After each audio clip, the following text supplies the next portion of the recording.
Hello, we're going to be reading Stone Wonders today. Please follow along with me.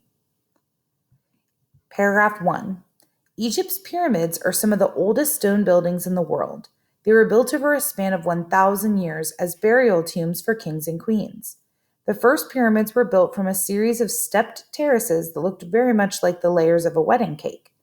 Later, pyramids evolved to the sloped pyramidal shape that we see today. The largest pyramids date from about 2700 BC to 2200 BC. Today, more than 80 pyramids still stand in Egypt. Paragraph 2. The pyramids are enormous. The largest one, which was built near the present-day city of Giza, is known as the Great Pyramid. It rises 480 feet into the air and is taller than a 40-story building.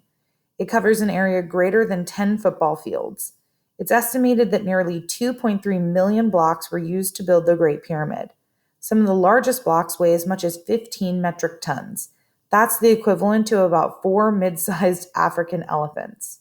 Seeing the Great Pyramid for the first time can be an awe-inspiring experience.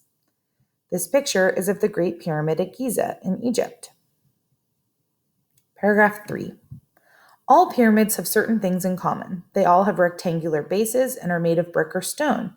All pyramids were aligned so that their sides ran almost exactly due north and south and east and west. The entrances to pyramids were always in the center of the north face. Paragraph 4. Almost all pyramids have 4 sloping sides that meet at a point. Most are filled with secret passageways, hidden rooms, ramps, and false doors. The inside walls are carved and painted with pictures called hieroglyphs. The outside walls are not painted. Paragraph 5. Egyptian pyramids were used primarily as tombs for kings and queens. After a ruler died, his or her body was wrapped and preserved as a mummy. Gifts and possessions the ruler used during his or her life were also brought and stored in burial chambers within the pyramids. People believed that their kings and queens would need these objects in the afterlife. Years later, thieves found these hidden chambers and stole many of these valuable objects. Some that survived and can be seen today in museums include a chair and bed used by Queen Hetepheres I, the mother of King Khufu, who built the Great Pyramid. Paragraph 6. Artists carved certain hieroglyphs, known as the pyramid texts, into the walls of the burial chambers.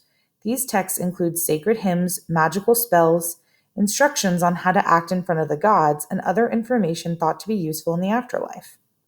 Paragraph 7. The ancient Egyptians also built other kinds of tomb structures. One kind was the flat-topped mastaba. This kind of tomb was built by many kings long before the earliest pyramids. Paragraph 8.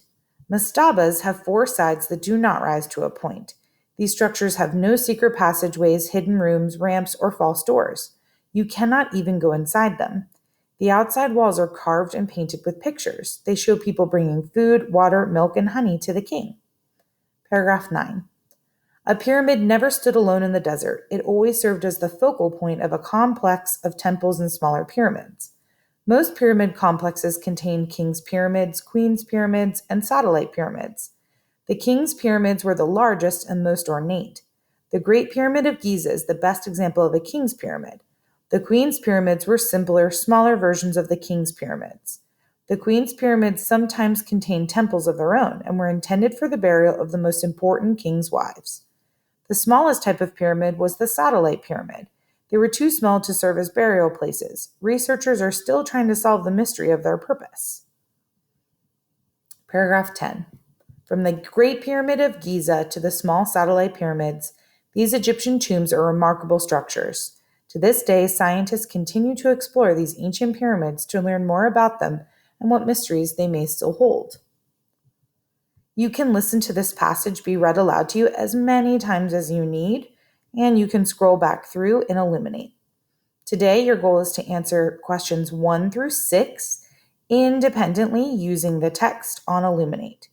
When you are done answering all of the questions on Illuminate and checking your answers, you can go ahead and hit Finish Test and come back to Mrs. Fritz's main call and write Finished in the chat to find out your points being awarded today. In order to get a master's, that's a 6 out of 6 for 3 Olympic points. That is a 6 out of 6. To earn 2 Olympic points for meeting, that would be a 5 out of 6. And then a 3 or 4 out of 6 would be approaching and would gain you 1 Olympic point today towards your competition. Good luck.